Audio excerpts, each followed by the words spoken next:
Man, it's got windy for some reason.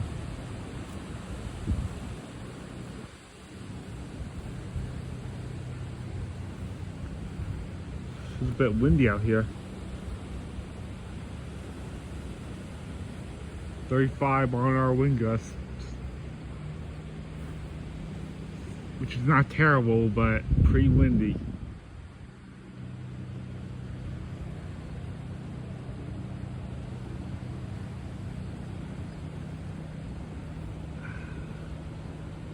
I mean, outages could still happen in 35-mile-an-hour wind gusts.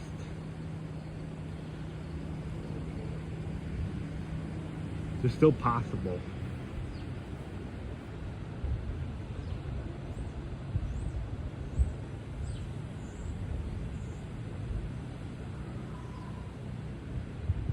It's turned into a windy Columbus Day.